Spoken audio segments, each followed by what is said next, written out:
작년에 우리 권주 목사님 또 저희 교회 수요일 날 강단에 오셔서 또 말씀 전해 주셨었습니다.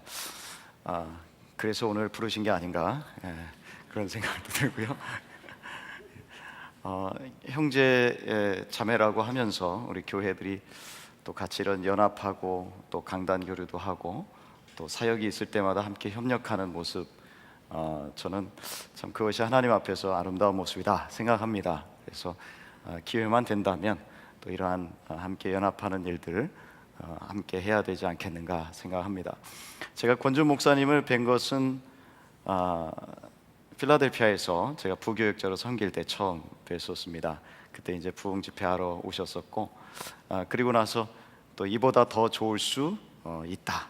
그 책도 저도 사서 읽어보고, 그러면서 참 훌륭하게 또 목회하는 목사님이나 또 우리 형제 교회에 대한 그러한 좋은 생각들을 가지고 있었는데, 제가 시애틀로 왔습니다.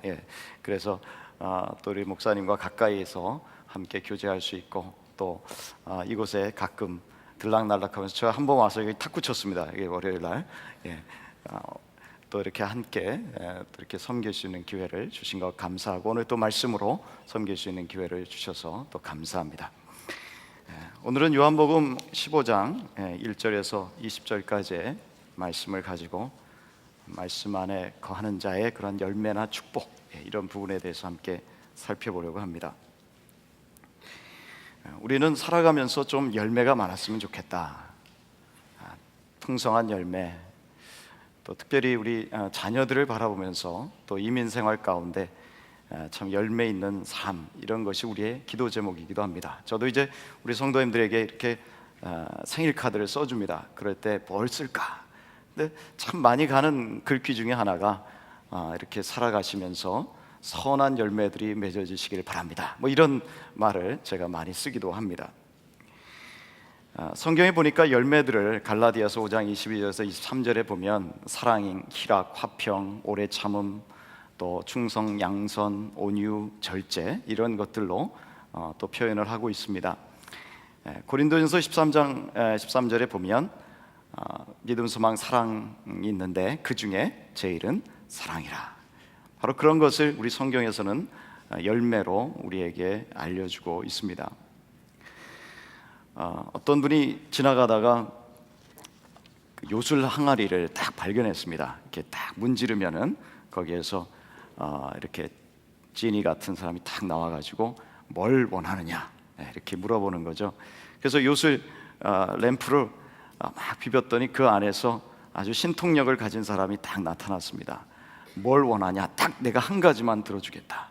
근데 이분 생각에는 세 가지가 있었어요. 갖고 싶은 게 세 가지. 뭐냐면은 돈, 여자, 결혼. 자, 그런데 그 세 가지가 있는 것 중에서 하나만 해야 자기가 들어주겠다, 그런 거예요. 그런데 도저히 이거를 포기할 수 없었습니다. 자기 욕심에 이건 다 가져야 되는 거지, 내가 어느 한 가지만 가지면 안 되겠다. 그래서 자기가 한 가지를 얘기하지 않고 세 가지를 다 얘기했어요. 돈, 여자, 결혼, 딱 그래요. 자, 그랬더니 돈, 여자랑 결혼했다라는 그런 얘기가 있습니다. 웃음소리가 점점 이렇게 이제 좀 이렇게 이해가 되시는 것 같으네요. 그러니까 우리 참 욕심이라는 거 버리기 쉽지 않습니다. 특별히 렌트 기간을 맞아서 우리가 참 자기 절제라는 것, 또 그런 것을 훈련하는 기간이기도 합니다만, 우리 예수 믿는 사람들이 좀 더 이런 부분에 있어서도 열매를 맺으면 어떨까? 아마 여러분들에게도 그런 어떤 마음의 부담도 있으시고 또한 소원이 있으리라고 생각합니다. 난 좀 더 온유했으면 좋겠다. 다른 사람을 좀 더 관용하는 그런 마음이 있으면 좋겠다. 나에게 있어서 이런 삶의 열매들이 있었으면 좋겠다. 자, 오늘도 예수님께서 어떻게 하면 그러한 열매를 맺을 수 있을 것인가, 그런 부분을 오늘 15장에, 요한복음 15장에 있는 말씀을 통해서 우리에게 말씀해 주십니다. 먼저 1절에서부터 2절까지의 말씀을 우리 같이 한번 읽어보도록 하겠습니다. 1절에서 2절 같이 함께 읽죠. 내가 참 포도나무요 내 아버지는 그 농부라. 물은 내게 있어 과실을 맺지 아니하는 가지는 아버지께서 이를 제해 버리시고, 무릇 과실을 맺는 가지는 더 과실을 맺게 하여 이를 깨끗게 하시느니라. 포도나무는 유대 지방에서 참 눈에 잘 띄는 그러한 나무라고 합니다. 포도나무는 또 이스라엘을 상징하기도 합니다. 그런데 예수님께서 당신을 가리켜서 나는 포도나무다. 그런데 그 앞에 뭐라고 되어 있냐면 참 포도나무다 라고 되어 있습니다. 이 참 포도나무의 그런 반대가 되는 게 뭐냐? 가짜라기보다도 어떤 그림자 포도나무가 아니겠는가 생각합니다.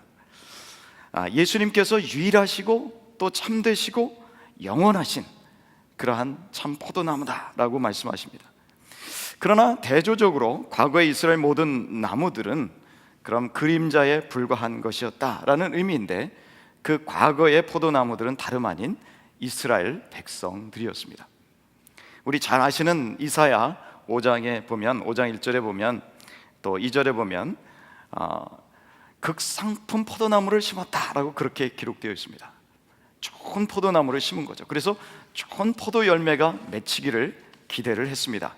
바로 이스라엘 백성에게 그러한 열매가 맺히기를 기대하셨습니다. 누가 바라셨느냐 하면 하나님이 바라셨습니다. 자, 그런데 좋은 포도나무가 맺힌 것이 아니고 들포도나무를 맺혔습니다. 여기서 들포도나무라고 하는 것은 질 나쁜 열매라는 거죠. 극상품에 반대되는 것입니다. 별로 상품 가치가 없는 것, 값어치가 나가지 않는 것, 바로 그러한 열매를 맺었었다라는 것입니다. 좋은 열매를 기대했는데 그러한 열매를 맺지 못해서 결국은 불살라지고 없어질 운명의 그러한 포도나무였다. 그게 누구냐? 구약의 이스라엘 백성들이었다라는 것입니다. 그런데 이제는 예수님이 참 포도나무가 되셨습니다.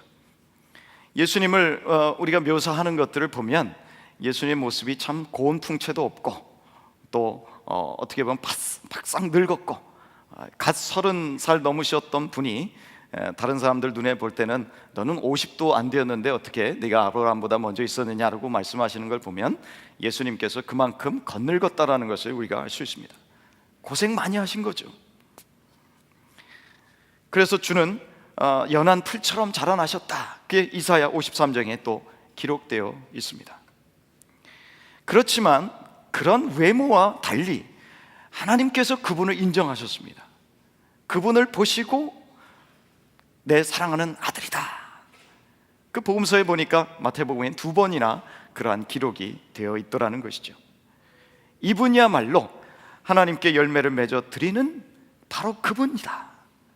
이스라엘 나라는 좋은 열매를 맺어 드리는 그런 면에서 실패했지만 이스라엘 나라를 대체하시는 그 하나님 나라를 인격으로 가져오신 분, 바로 그분이 우리 예수님이다. 이제 우리 믿는 자들이 바로 그 예수님, 포도나무가 되시는, 참 포도나무가 되시는 우리 예수님과 함께 연합이 되었습니다. 여기서 우리가 한 가지 좀 질문해 봐야 되는 것이 있습니다. 그런데 하나님께서는 하도 많은 그 나무들 중에서 왜 하필 포도나무였을까라는 것이죠. 여러분, 포도나무를 보셨습니까? 포도나무를 보시면 어떤 생각이 드십니까? 열매 빼놓고는 볼품이 없다. 건축 자재로 쓸 수도 없습니다. 그것을 가지고 가구를 만들 수도 없습니다. 포도나무가 포도나무로서 사랑을 받을 수밖에 없는 그 이유는 열매를 맺었을 때만 가능한 것입니다. 다른 용도로는 쓸 수가 없다라는 것이죠. 포도나무는 모양새나 생김새가 아니라 그 열매로 평가를 받는다는 것입니다.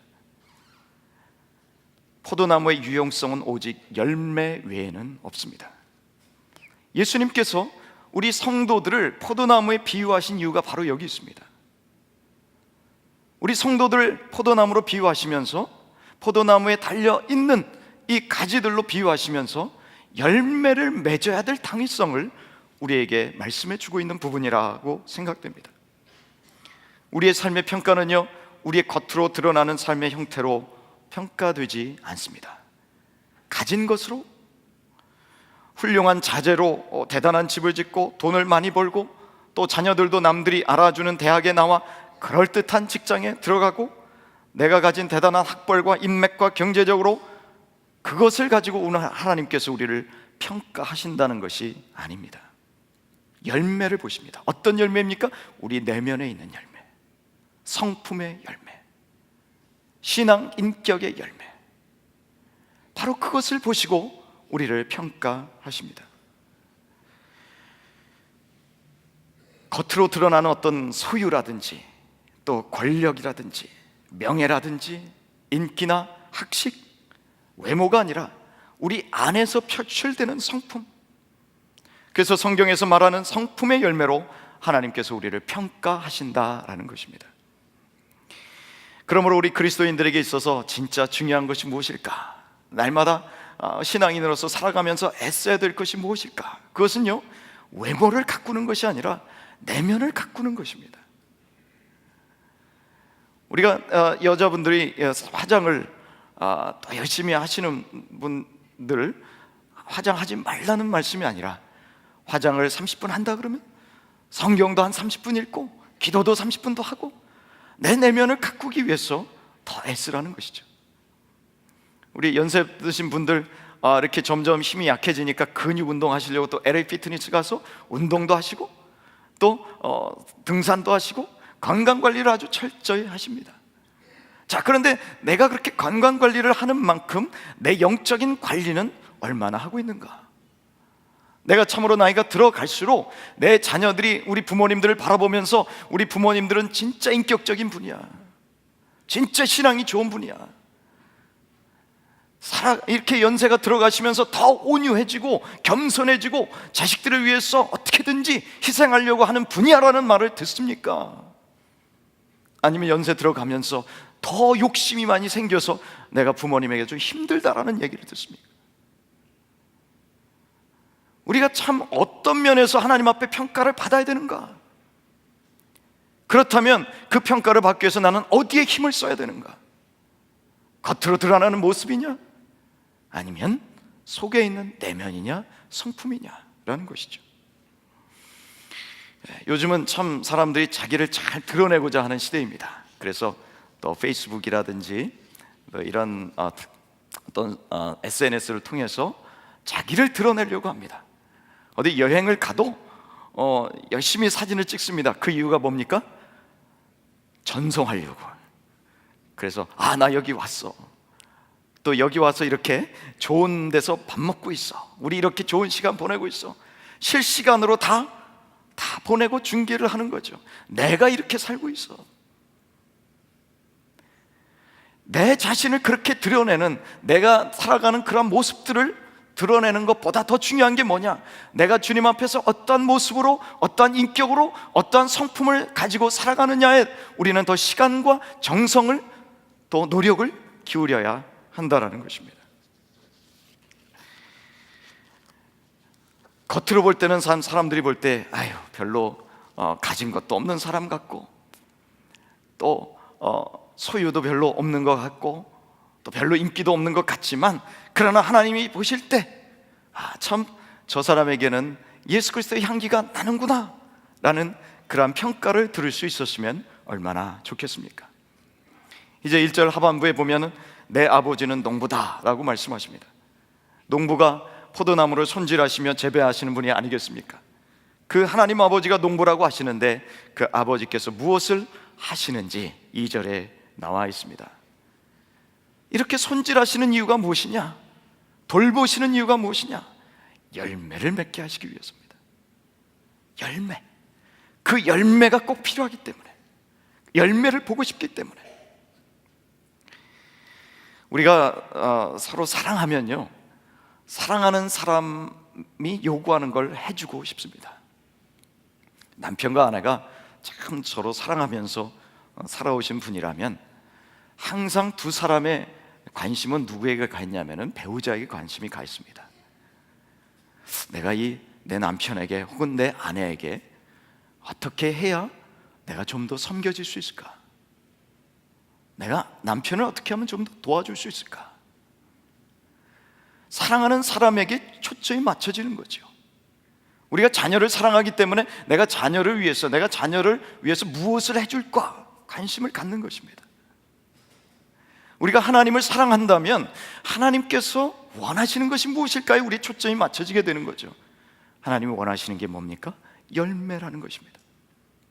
그 열매를 위해서 농부 되시는 우리 하나님 아버지께서 하시는 일이 두 가지가 있습니다. 하나는 열매 맺지 않은 가지를 제해버리는 것이고, 또 하나는 깨끗게 하시는 것이다 라고 기록되어 있습니다. 근데 여기서 제거해 버린다라는 의미가요, 이렇게 꺾어버린다 라든지 치워버린다 라는 그런 의미도 되겠습니다만, 헬라어에서 이 아이로라는 단어를 썼을 때 그것의 첫 번째 의미는 무엇이냐면 이렇게 들어준다라는 의미입니다. 들어준다, take up 한다는 의미입니다. 그러니까 말하자면 포도나무 가지가 좀 이렇게 처져 있습니다. 땅바닥에 가라앉아 있습니다. 자, 그랬을 때는 열매를 맺을 수가 없습니다.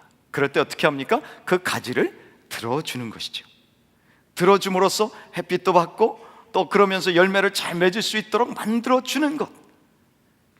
어떻게 보면 그냥 열매 안 맺는다고 꺾어내서 없애버리는 것이 아니라 오히려 열매를 잘 맺을 수 있도록 들어주는 것, 바로 그것이 제한다라는 의미의 더 1차적인 의미라고 하는 것입니다.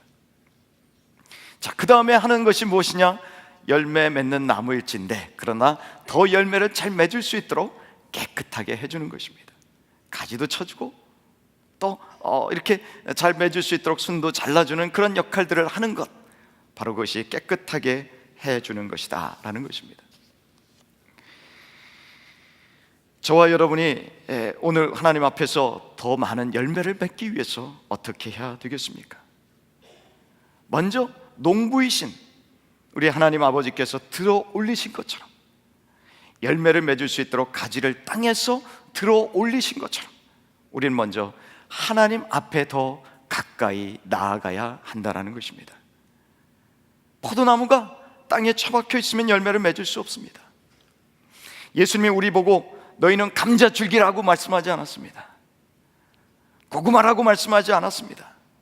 연근이라고 말씀하지 않았습니다. 감자나 고구마나 다 뿌리가 밑으로 내려가면 열매를 맺겠지만, 그러나 포도나무는 땅에 처박혀 있으면 열매를 맺을 수 없습니다. 여러분, 고개를 드시기 바랍니다. 우리가 축 처져 있으면 안 됩니다. 자꾸만 혼자 방에 처박혀서 문제를 묵상하고 흐트러진 관계를 또 계속 그것을 묵상하지 마시기 바랍니다. 계속되는 사람들과의 갈등, 혹은 경제적인 어려움, 또 가정에서의 문제, 개인적인 문제가 있다고 할지라도, 그러나 자꾸만 밑으로 내려가는 분들은 그 문제를 해결할 수 없습니다. 올라와야 합니다. 땅만 쳐다보지 마십시오. 땅만 본다고 뭐가 달라지겠습니까? 옆도 보지 마십시오. 저도 얼마 살지 않았지만 살아보니까 참 도움은 하나님께로부터 오지 사람에게서부터 오지 않습니다. 사람은요, 참 변덕스럽습니다. 사람을 쳐다보고 만족시키면서 살려고 하면 결국 하나님과도 멀어지게 됩니다. 하나님을 기쁘시게 하려고 위를 자꾸만 쳐다보고 하나님을 만족시키면 결국 하나님께서 기뻐하시는 사람으로 또한 우리가 우뚝 서게 될 줄 믿습니다. 하나님의 시간에 하나님께서 이끌어 주시는 그 방향으로 자꾸 가기 위해서, 하나님과의 가까운 교제를 이루기 위해서, 하기 위해서 가까이 가는 것이 필요합니다. 참, 이 사순절에 주님의 말씀 언약 붙잡고 기도하시기를 바랍니다. 우리에게 여러 가지 심한 고난을 보이신 주께서 우리를 다시 살리시며 땅 깊은 곳에서 다시 일으켜 올리시리이다. 시편 71편 20절의 말씀입니다. 주님께서 말씀하셨습니다. 저는 참 이게 깊은 수렁 같기도 합니다. 그렇지만 주님께서 가만 내버려 두시지 않습니다. 우리는 위를 바라보며 올라가야 합니다. 우리가 이렇게 하나님과 가까이 나가면 농부이신 주님께서 우리를 깨끗하게 하시기 위해서 여러 사람과 환경들을 붙이십니다. 다듬으시는 과정을 통과하게 하시고 비로소 열매 맺게 하시는 것이죠. 우리는 가끔 이런 생각이 듭니다. 하나님, 그냥 열매 맺게 해주시면 안 됩니까? 제가 여기까지 오는데도 시간이 참 많이 걸렸습니다. 꼭 이렇게 어렵게 해주시고 또 연단받게 해주시고 이런 정화 과정이 꼭 있어야 그래야 열매를 맺습니까? 그 과정 없이도 좀 열매를 맺을 수 없습니까? 라고 우리는 좀 하소연할 때도 있습니다. 그런데 어디 햇볕만 받고 열매를 내는 곡식이 있습니까? 그렇다면 그것은 가짜이지 않겠습니까? 폭풍과 비바람 속에서도 가지에 딱 붙어있는 능력을 가져야 하지 않겠습니까? 그래서 비로소 진짜 열매를 맺게 되는 것 아니겠습니까? 하나님께서 우리 삶에 해로운 것들이 제거되어서 깨끗하게 되고 열매를 맺을 수 있는 조건이 될 수 있도록 우리 하나님께서 저와 여러분을 그렇게 다듬어 가시기를 바랍니다. 우리가 교회에서 신앙생활 하다 보면요, 어떤 때는 하나님께서 사람을 통해서 우리를 다듬어 가십니다. 속으로는 굉장히 부담스럽고 힘들어요. 하나님, 저 사람만 없으면 내가 신앙생활 잘할 텐데, 행복하게 잘할 텐데. 근데 하나님께서는 그런 사람을 옆에 붙여두십니다. 왜 그렇습니까? 그 사람을 통해서 저를 다듬으시는 거죠. 저를 가지치게 하시는 거죠. 열매 잘 맺게 하시려고 그렇게 하신 것입니다. 그 사람이 싫어서 만약에 다른 교회로 갔다고 치죠. 그 다른 교회 갔더니 그 사람이 거기에 앉아 있습니다. 변장하고서 얼굴만 달리하고서 그 자리에 앉아 있습니다. 하나님 앞에서 그런 사람을 붙여주시는 이유가 있습니다. 우리는 배우자를 볼 때 달라도 너무 달라요 그럽니다. 다른 사람을 붙여주시면서 서로 다듬어지게 하신 것입니다. 열매 맺는 사람이 되게 하신 줄 믿습니다. 그렇다면 그런 상황들을 하나님께서 주신 것을 감사하면서 오히려 그 가운데 내가 정화되어 가고 하나님 앞에 다듬어져서 하나님 앞에 열매 맺는 사람이 되는 것이구나 라고 하나님 앞에 그렇게 고백하며 나가야 될 줄 믿습니다. 하나님께서 그런 과정들을 통해서 우리의 가치관들을 바꾸십니다. 나쁜 습관들을 제하십니다. 우선순위를 새롭게 하십니다. 환경들을 또한 하나님께서 원하신 방향으로 바꾸어 나가기도 하십니다. 그렇게 해서 우리로 하여금 하나님 앞에 열매 맺는 사람의 조건이 되게 하신다는 것이죠. 여러분이 참으로 아침에 일어나 제일 먼저 하시는 것이 무엇입니까? 예전 같았으면 배달되는 신문을 제일 먼저 보시는 분들도 참 많았을 것입니다. 그러나 요즘은 생활 패턴이 달라졌죠. 인터넷을 먼저 탁 컴퓨터를 켜고 태블릿을 열어서 또는 거기에 혹시 페이스북에 어떤 나에게 연락하는 또 친구들이 있겠는가, 그런 것을 먼저 보시는 것이 일상의 처음이요 또 시간을 많이 보내시는 부분입니까? 아니면 하나님 앞에 더 가까이 나아가기 위해서, 내 삶의 가지가 들려지기 위해서 하나님 앞에 먼저 나가고 묵상하고 기도하고 그러한 사람으로 먼저 하나님 앞에 나아가는 분입니까? 바라기는 주님, 오늘 하루도 제가 주의 손에 맡깁니다. 오늘 누구를 만나기로 했습니다. 주님께서 그 만남을 인도해 주시고 또 그 사람에게 내가 어떤 말을 들을지 모르고 또 상처받는 말을 들을지도 모르지만, 그러나 주님, 제가 그 사람을 용납하고 관용하고 품을 수 있고 이해할 수 있는 마음을 주십시오라고 우리 주님 앞에 기도하며 하루를 맡기며 나아가는 저와 여러분이 되시기를 간절히 바랍니다. 우리가 무엇으로 깨끗해질 수 있습니까? 우리 3절에 보니까 3절에 뭐라고 되어 있습니까? 우리 3절에 있는 말씀 같이 한번 읽겠습니다. 너희는 내가 일러준 말로 이미 깨끗하였으니. 말씀으로 깨끗게 하십니다. 디모데전서 4장 4절에 보니까 하나님의 지으신 모든 것이 선함에 감사함으로 버리면 감사함으로 받으면 버릴 것이 없나니 기록되어 있습니다. 하나님의 말씀과 기도로 거룩하여 지미리이다. 깨끗해지려면 다른 방법이 없습니다. 말씀과 기도로 우리 자신이 정결해지고, 그렇게 될 때야 참 열매 맺는 사람으로 준비될 수 있다는 것입니다. 두 번째로 제가 살펴볼 것은 열매 맺는 방법입니다. 어떻게 해야 열매를 맺을 수 있습니까? 앞에는 우리가 열매 맺는 조건을 살펴봤습니다. 준비를 살펴봤습니다. 또 구체적으로 열매 맺는 방법을 살펴봅니다. 4절에 있는 말씀입니다. 우리 같이 한번 4절에 있는 말씀을 한번 읽어보겠습니다. 내 안에 거하라, 나도 너희 안에 거하리라.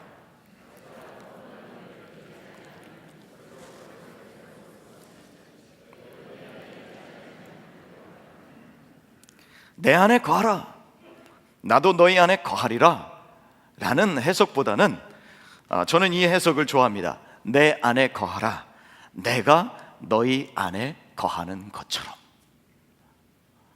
이미 주님께서는 우리 안에, 우리가 예수님을 영접한 이후에 거하십니다. 내가 너희 안에 거하는 것처럼 너희도 내 안에 거하라. 예수님께서는 이렇게 우리가 주님 안에 거하기를 원하십니다. 거한다라는 것은 사는 것이죠. 열매를 맺기 위해서 반드시 필요한 일입니다. 예수님과 떨어져 있는 가지는 그 어느 것도 열매를 맺지 못합니다. 열매를 잘 맺는 나무에서 한번 가지를 떼어내서 그것을 또 어디다 한번 심어 보십시오. 그러면 잘하면 나중에 살기도 하겠지만, 그러나 대부분은 꽃은 피울지 모르지만 열매는 거의 맺지 못합니다. 가지는 포도나무의 생명의 관계를 유지하고 있어야 열매를 맺습니다. 그리스도 안에 거하는 것은 그리스도 안에서 내가 열매를 맺기 위해서 반드시 필요한 과정입니다. 우리가 그리스도 안에 거하기만 하면 변치 않으시는 하나님의 약속이 우리에게 보장이 되어 있습니다. 그 안에 거하기만 하면 열매를 맺는다라는 것이죠. 우리가 때로는 그 열매를 맺기 위해서 기다려야 될 때가 있습니다. 열매를 맺게 하려면 최소한 3년의 시간이 필요하다고 합니다. 3년 동안 잘 가꾸어 주어야 한다는 것이죠. 가지치기 하고 또 순도 따주고 적절하게 자랄 수 있도록 거름도 주고 공을 들여야 그 다음에 열매를 맺을 수 있습니다. 우리도 우리 하나님 아버지의 손길에 의해서 다듬어지고 가지치기 되는 그러한 상황을 맞이할 수 있습니다. 그 과정이 힘듭니다. 도망가고 싶습니다. 그러한 시간을 지날 때면 내가 과연 열매를 맺을까라는 생각이 들기도 합니다. 내 자신에 대해서 절망이 들기도 합니다. 내가 예수 믿은 지 이렇게 오랜 시간이 들었는데 왜 나는 이런 부분에 있어서 다른 사람보다 열매가 적을까? 혹은 내 배우자나 또는 가까운 내 자녀들을 바라보면서 왜 이렇게 열매가 없을까? 신앙생활에 있어서 오랜 공을 들였음에도 불구하고 그럴까라는 생각이 들기도 합니다. 그래서 좌절하기도 합니다. 그러나 우리는 하나님의 언약의 눈으로 이것을 바라보아야 합니다. 믿음의 눈으로 바라보아야 합니다. 믿음이 있다면 지금 절망적인 상황 가운데 실망하지 말아야 합니다. 모든 상황 속에서, 모든 관계 속에서 폭풍과 파도를 지날 때 주님이라는 나무에 꼭 붙어 있기만 하면 언젠가는 반드시 주님께서 열매를 맺어 주실 것이다 라는 그 믿음, 확신을 가지고 또한 살아야 한다는 것입니다. 입으로 불평을 내기보다는 하나님 신뢰합니다, 이 모든 것을 통하여 주님 안에 거하는 삶을 계속 추구하여 나가다 보면, 끊임없이 그 안에 붙으려는 의지를 갖고 살다 보면 반드시 때가 되면 열매를 맺힐 것이라는 것입니다.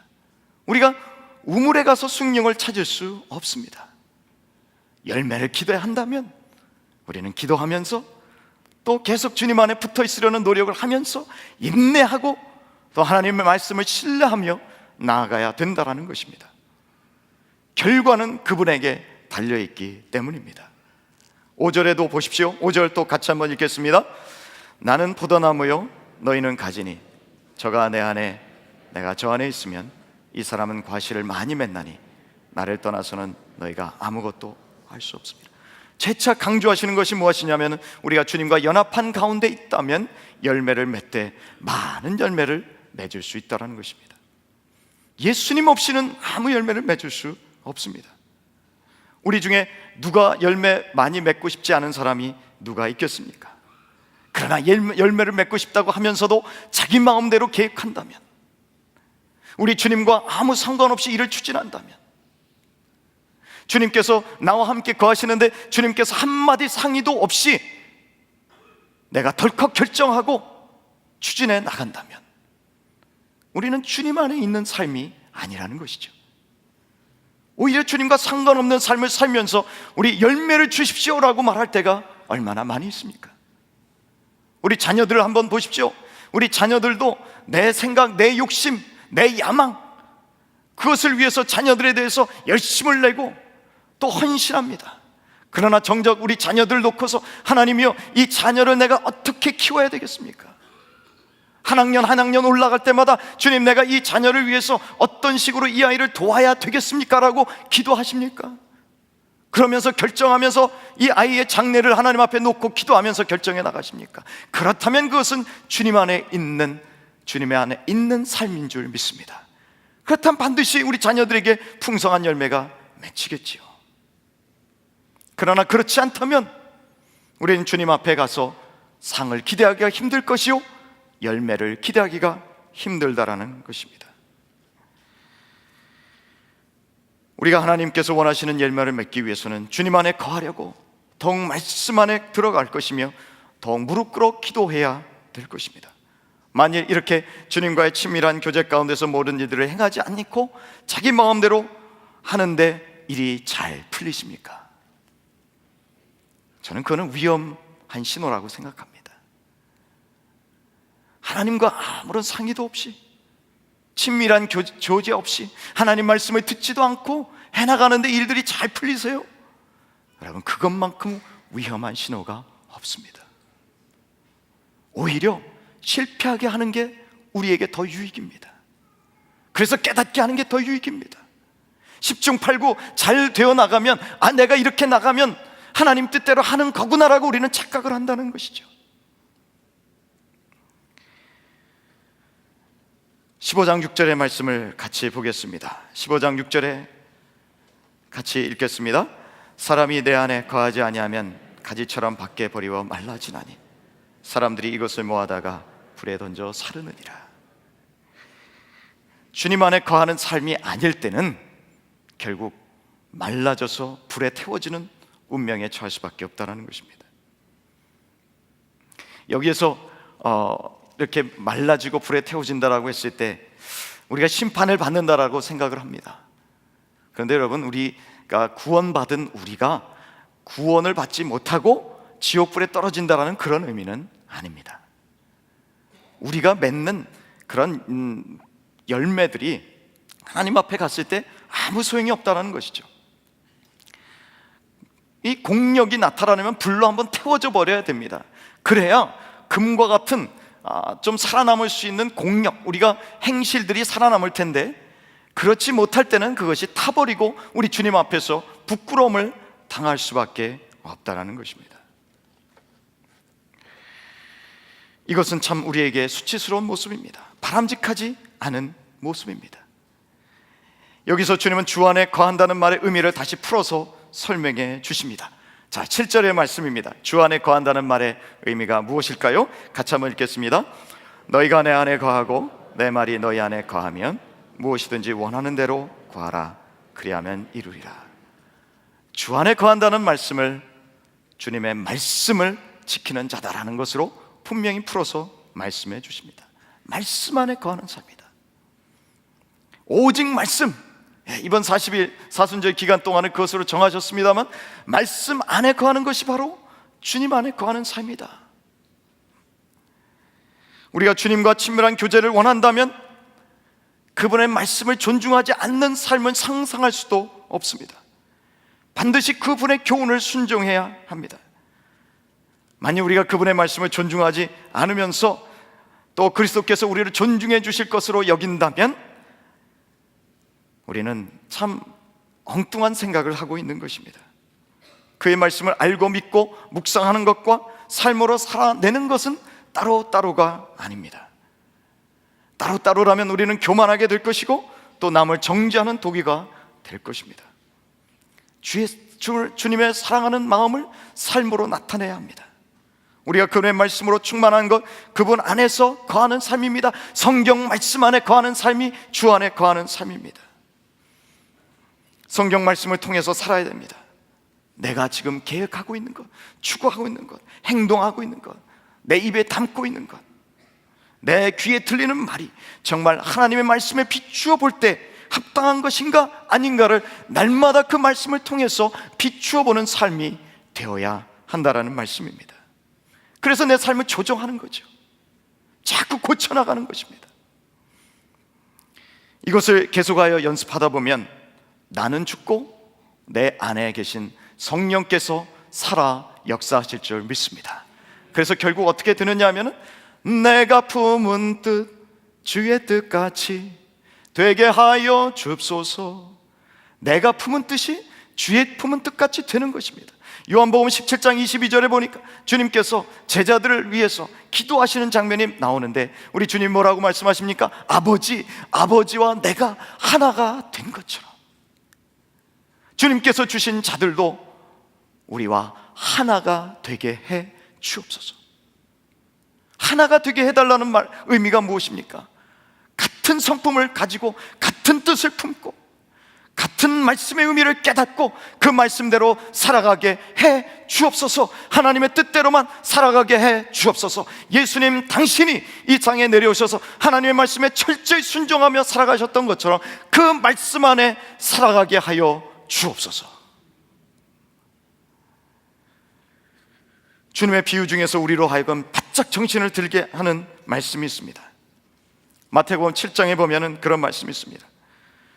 그의 열매로 그를 알리라, 그렇게 말씀하시면서 나더러 주여 주여 하는 자마다 천국에 들어갈 것이 아니요 다만 하늘에 계신 내 아버지의 뜻대로 하는 자라야 들어가리라. 아멘. 우리가 말씀에 순종하지 않는다면 주여 주여 아무리 외친다 하더라도 하나님의 천국 백성으로서 살아갈 때 하나님 앞에서 부끄러움을 당할 수밖에 없다는 것입니다. 그런 사람을 제자라고 말할 수 없다는 것이죠. 9절에서 10절의 말씀은 주님 안에 거하는 삶이라는 것은 주님의 사랑 안에 거하는 삶이라는 것을 말씀해 주고 있습니다. 주 안에 거하는 삶의 유익이 무엇입니까? 그것은 기도의 응답입니다. 기도의 응답입니다. 우리가 주님의 안에 거하는 삶을 살아갈 때 기도할 수 있는 기회를 얻게 되고 기도하는 자유를 얻게 되고 그리고 성령 안에서 기도하는 것에 대한 응답을 누리게 된다는 것입니다. 기도는 무한한 자유입니다. 15장 8절을 우리 같이 한번 보실까요? 15장 8절입니다. 또 같이 한번 읽겠습니다. 너희가 과실을 많이 맺으면 내 아버지께서 영광을 받으실 것이요 너희가 내 제자가 되리라. 과실을 많이 맺으면 우리가 그렇게 원하는 삶을 살 수 있습니다. 그것이 무엇이냐면 하나님께서 영광을 받으신다는 것입니다. 말씀 안에 거하는 삶을 살다 보면 하나님이 영광을 받으시는 것입니다. 그리고 너희가 내 제자가 되리라. 제자로서 증명이 된다는 것입니다. 우리가 아무리 내가 예수님의 제자입니다 떠들고 다닐 필요가 없습니다. 그 안에 거하게 되면, 살게 되면 예수님의 제자인 것을 당연히 증명하며 살 수 있게 된다는 것입니다. 우리 이제 14절부터 15절, 16절의 말씀을 같이 한번 읽어볼까요? 14절, 15절, 16절의 말씀 우리 같이 한번 읽어보겠습니다. 너희가 나의 명하는 대로 행하면 곧 나의 친구라. 이제부터는 너희를 종이라 하지 아니하리니 종은 주인의 하는 것을 알지 못함이라. 너희를 친구라 하였노니 내가 내 아버지께 들은 것을 다 너에게 알게 하였음이니라. 너희가 나를 택한 것이 아니요 내가 너희를 택하여 세웠나니 이는 너희로 가서 과실을 맺게 하고 또 과실이 항상 있게 하여 내 이름으로 아버지께 무엇을 구하든지 다 받게 하려 함이라. 주의 말씀을 행함으로 우리는 예수님의 친구가 되는 특권을 누릴 수 있습니다. 기도 응답에 또한 축복을 받아 누릴 수 있습니다. 저는 마지막으로 오늘 주 안에서 거하는 삶의 열매들을 살펴보려고 합니다. 저는 세 가지로 이 본문에 있는 말씀을 통해서 열매들을 살펴보려고 합니다. 주 안에 거할 때, 그 말씀 안에 거할 때 어떠한 열매가 있을 것이냐. 첫 번째는 기쁨입니다. 우리 15장 11절에 있는 말씀입니다. 15장 11절 우리 같이 한번 읽겠습니다. 내가 이것을 너에게 이름은 내 기쁨이 너희 안에 있어 너희 기쁨을 충만하게 하려 함이니라. 주의 제자로서 주 안에 거하고 말씀 안에 거할 때 나타나는 결과는 기쁨이라는 것입니다. 그것도 어떤 기쁨이냐면요 주님의 기쁨입니다. 우리가 주의 사랑 안에 거할 때 주님의 기쁨이 우리 안에 있어서 그 기쁨이 충만하게 될 것이다 라고 말씀합니다. 주 안에 있고 주의 말씀이 내 안에 있고 또 주의 사랑 안에 있을 때 세상이 알 수 없는 기쁨을 누리게 됩니다. 그 기쁨이 충만하게 됩니다. 여러분, 계명을 지키는 것이 무겁습니까? 부담스럽습니까? 근데 주님께서는 그것이 가벼운 것이라고 말씀하십니다. 기쁨이라고 말씀하십니다. 이 기쁨은 예수님께서 가르쳐 주셨던 그것들의 결과로 얻어지는 것입니다. 그리스도 안에서 얻어지는 것이죠. 예수님의 기쁨이 또한 제자들의 기쁨이 되었어야 했습니다. 내 기쁨이다. 예수님께서 내 기쁨이라고 했을 때 그 기쁨은 무엇이냐면은 상황과 환경에 상관이 없는 기쁨입니다. 주님께서는 모진 고난은 핍박, 또 십자가에 달려 돌아가시는 모든 어려움들을 다 당하셨고 이 땅에 내려오셔서 시험도 당하셨습니다. 그러한 가운데서도 뺏어갈 수 없는 것이 무엇이었는가 하니 바로 기쁨이었다. 바로 그것이 예수님의 기쁨이라고 하는 것입니다. 환난과 고난 속에서도 흔들리지 않는 기쁨이라는 것입니다. 그 기쁨이 우리 신자들의 삶에 있게 된다는 것이죠. 그런데 이 기쁨은 어떤 기쁨이냐? 충만한 것입니다. 여러분, 충만하다는 것은 가득 찬 것이죠. 충만하면 결국은 어떻게 됩니까? 그것이 흘러 넘치게 되는 줄 믿습니다. 흘러 넘치게 되면요, 사람들이 그것을 압니다. 내가 기쁘다는 것을 압니다. 내 주변에 있는 사람들이 내 상황과 환경이 어떤 줄 알아요. 맨날 남편 때문에 힘들어하는 거 압니다. 자식이 속 썩여서 맨날 하나님 앞에 나와서 울부짖는 것을 압니다. 몇 년째 기도하고 있어도 그것이 잘 해결되지 않는 것을 압니다. 경제적인 상황도 그렇게 호전되지 않는 줄 그것을 압니다. 그럼에도 그에게서 나타나는 기쁨, 그 집사님에게서 나타나는 기쁨을 그것을 숨길 수가 없다라는 것이죠. 충만하니까, 넘치기 때문에. 그래서 이렇게 생각합니다. 아니, 저 사람은, 저 집사님은, 저 장로님은 도저히 기뻐할 수 없는 상황인데, 나보다 상황이 좋지도 못하고 계속 어려운데 어떻게 저렇게 얼굴에 기쁨이 있을 수 있을까? 왜 그렇습니까? 주님 안에 꼭 붙어 있으니까, 날마다 주님의 말씀으로 내가 공급을 받으니까. 저와 여러분이 참 많은 사람들에게 그러한 기쁨의 어떤 좋은 것들을 보여줄 수 있는 신앙의 사람들이 되시기를 바랍니다. 제가 우리 권준 목사님 볼 때 제일 참 좋은 게 뭐냐면 너무 인상이 좋으세요. 참 제가 만나 뵐수록 참 너무 인상이 좋으시다. 해맑고 또 인격적이시고. 그러니까 우리 권준 목사님은 누구나도 안 믿는 사람이라도 척 보면 우리 목사님 보고 뭐라 그러겠습니까? 목사님 아니십니까? 그러겠죠. 목사님 아니십니까? 우리도 참 사람들 앞에 나아갔을 때, 또 많은 사람들이 우리를 봤을 때, 참 사시는 게 행복하시군요. 참 즐거우시군요. 인생을 어떻게 이렇게 기쁘게 사십니까? 이런 것을 보여줄 수 있어야 되지 않겠습니까? 우리가 예수님 안에 거하는, 예수님 안에 충만하게 말씀 안에 거하는 삶인데, 아무리 시애틀이라고 하지만, 아무리 좀 우중충하지만 저희는 이러한 환경들을 오히려 더 기뻐하며 극복해야 될 줄 믿습니다. 비를 사랑해야 합니다. 우리는 잿빛도 사랑해야 합니다. 하나님께서 또 이러한 환경들 가운데 주신 참 그러한 은혜, 또 많은 그렇지만 이러한 환경들 뭐 그런 것만 있습니까? 다른 데 나가면 얼마나 자연 환경들이 좋습니까? 그런 것들을 또 누릴 줄 아는 그런 마음들이 우리에게 있어야 되지 않겠습니까? 그런 기쁨입니다. 우울해하지 마시기를 바랍니다. 오히려 주님께서 주시는 기쁨이 충만한 여러분들이 되시기를 바랍니다. 그 다음에 12절에서부터 우리 17절까지의 말씀을 또 한번 같이 한번 읽어보겠습니다. 자, 우리 한 목소리 한번 읽어보시죠. 12절에서 17절입니다. 내 계명은 곧 내가 너희를 사랑한 것 같이 너희도 서로 사랑하라 하는 이것이니라.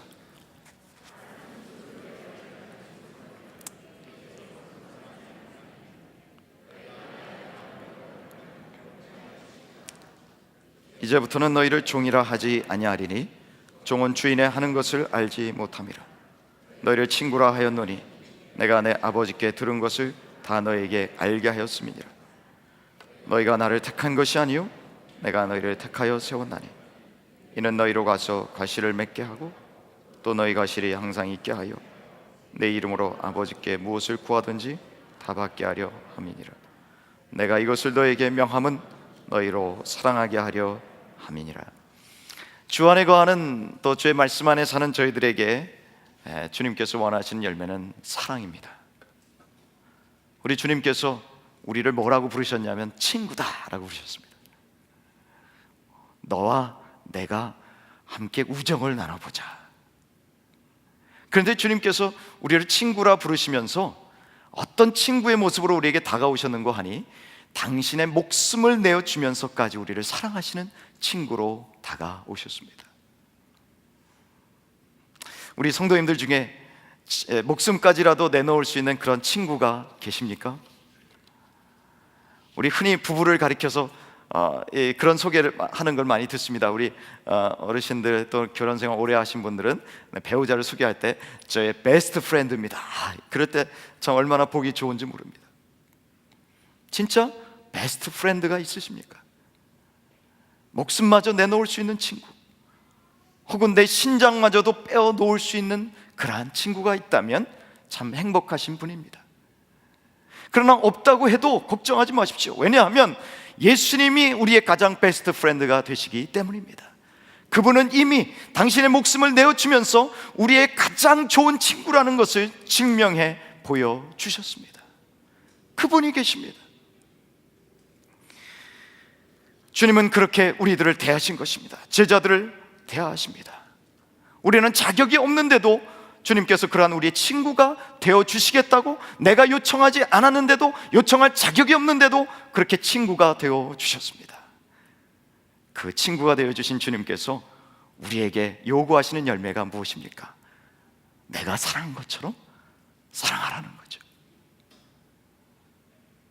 목숨을 내어주었지 않냐? 그러한 사랑을 가지고 너도 형제 자매들을 사랑해라. 우리 형제, 교회에 계신 우리 형제 자매들을 사랑해라. 우리 가정 안에 있는 배우자를 사랑해라. 목숨을 내놓을 수 있는 그러한 정신을 가지고 자녀들을 사랑하고 부모님을 사랑하고 존중하라. 그 열매를 맺어라 라고 말씀하고 계시는 것입니다. 주님께서 명하는 일은 우리가 반드시 해야 되는 일이요, 또 계속적으로 행해야 하는 일입니다. 계속해서 과실을 맺어야 가는 것입니다. 한 번 하고 마는 것도 아니고 계속해서 그 사랑의 열매를 맺어 가라. 어떤 열매냐? 목숨을 내놓는 그 사랑의 열매. 하나님 아버지 앞에서 주님의 열매를, 주님께서 내놓으신 열매가 바로 그것이었습니다. 목숨을 내놓는 열매. 그렇다면 우리에게도 요구하시는 열매는 무엇이냐? 마찬가지로 우리도 그러한 사랑의 열매를 내놓기를 우리 주님께서 원하신다라고 하는 것입니다. 여러분, 그런데 이 사랑이라는 것이 무엇으로 연결되는지 아십니까? 바로 기도로 연결되더라는 것입니다. 사랑함으로 형제 자매들을 위해서 서로 기도하는 중보의 자리로 나아가라는 것입니다. 그래서 우리가 참으로 사랑하는 마음이 있다면, 예수님처럼 사랑하는 마음이 있다면 우리는 그 사람을 놓고서 하나님의 보좌 앞에 그 사람을 올려드리며 기도하는 중보의 자리로 나아간다라는 것입니다. 사랑의 관계 속에서 주께서 허락하신 기도에 놀라운 응답이 있을 수 있다는 것입니다. 서로를 위해서 기도하는 것이 얼마나 큰 기도의 응답인가, 응답의 지름길이냐라는 것을 우리에게 보여주시는 것입니다. 우리가 이러한 사랑을 가지고 서로를 위해서 기도해야 합니다. 나를 위해서 기도하는 것보다 오히려 더 큰 응답이 뭐냐? 저를 위해서 기도해 주십시오. 저도 우리 형제를 위해서 기도해 주겠습니다. 우리가 서로를 위해서 같이 기도해 주는 그 가운데서, 그 사랑이 넘치는 가운데서 주님께서 그 기도를 사용하사 또한 합력하여 선을 이루게 하시는 줄 믿습니다. 그러한 것이 사랑의 열매요, 또한 기도 응답의 그러한 열매로 우리에게 나타난다라고 하는 것입니다.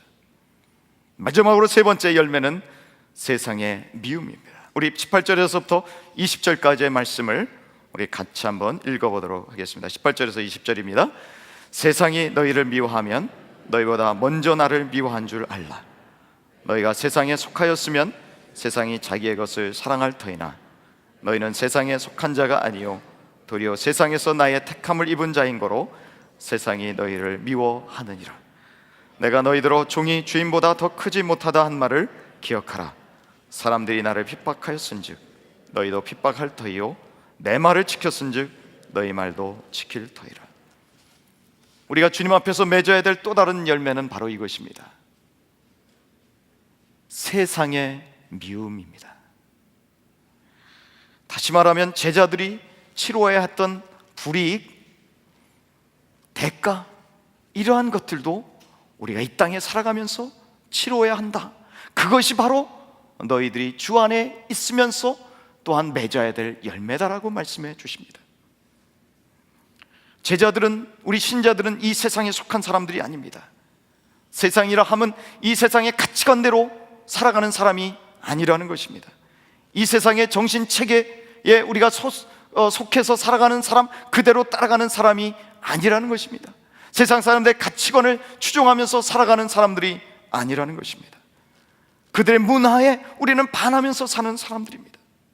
세상의 쾌락과 유희와 이런 것들을 우리는 멀리하면서 사는 사람들입니다. 세상에 속한 자였다면 세상이 세상에 속한 자들을 사랑하지 않을 수 없습니다. 우리 성도님들이 세상에 나가서 살 때 우리 많은 사람들과, 믿지 않는 사람들과 어울려 삽니다. 그들에게 좋은 친근감을 주고 또 예수님께로 인도해 줄 어떤 좋은 통로를 만들어주는 것은 너무나도 좋은 일이라 저는 그렇게 생각합니다.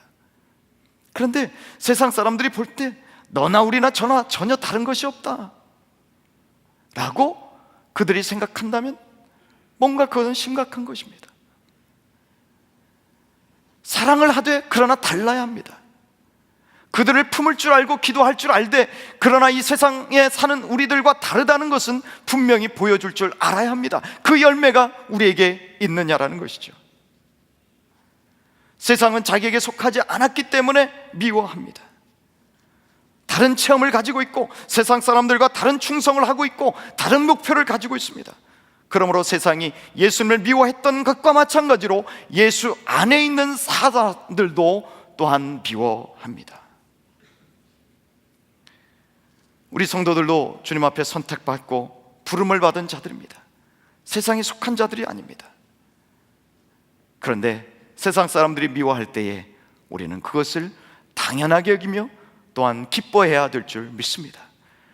내가 얌체짓해서, 내가 너무나 욕심 부려서 그래서 미움을 받는 그런 것이 아니고, 내가 정당하게 살고 진실하게 살고 정직하게 살고 그럼에도 불구하고 아무 잘못이 없는데도 불구하고 애매하게 나 아무 잘못 없는 나를 미워하는 그런 것을 말하는 것이죠. 25절에도 보면 주님께서 이렇게 말씀하십니다. 이는 저희 율법에 기록된 바 저희가 연고 없이 나를 미워하였다 하는 말을 응하게 하려 함이니라.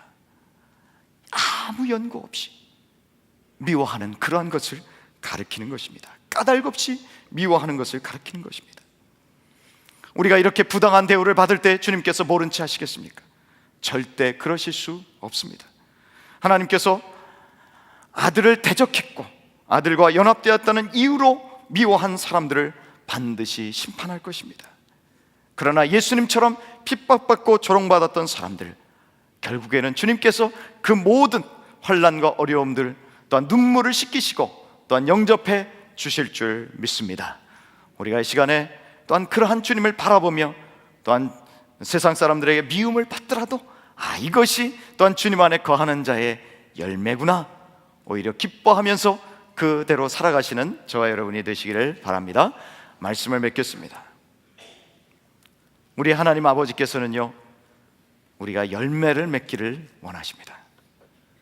예수님과 연합되어 살면서 삶이 변하고 또 성품이 변하고 가치관이 변하고 습관이 변하고 성숙하여져서 기쁨의 열매, 또 사랑의 열매, 세상 사람들 앞에 비록 미움을 받지만 또한 애매하게 하나님의 제자로서 당하는 고통스러운 열매, 불이익을 당하는 그러한 열매들 또한 맺기를 원하십니다. 열매를 맺기 위해서는 우리가 주 안에 거해야 합니다. 주 안에 거한다는 것은 말씀에 순종한다는 것이요, 또한 주의 사랑 안에 거한다는 것입니다. 이렇게 주 안에 거하는 삶을 살아갈 때에 우리는 주 안에 있을 때에 열매를 반드시 맺게 될 줄 믿습니다. 시간이 좀 걸리겠지요. 그냥 약속이 있으니까 언젠가는 분명히 될 것입니다. 이렇게 주 안에 거하는 삶을 살아갈 때 축복이 있습니다. 특권이 있습니다. 기도 응답의 특권이 있습니다. 예수님의 친구라 불리게 됩니다. 하나님 아버지께 영광을 돌리게 됩니다. 우리가 예수님의 제자인 것을 증명하게 될 줄 믿습니다. 저와 여러분에게 이러한 삶의 열매들이 풍성하게 맺어지시기를 간절히 바랍니다.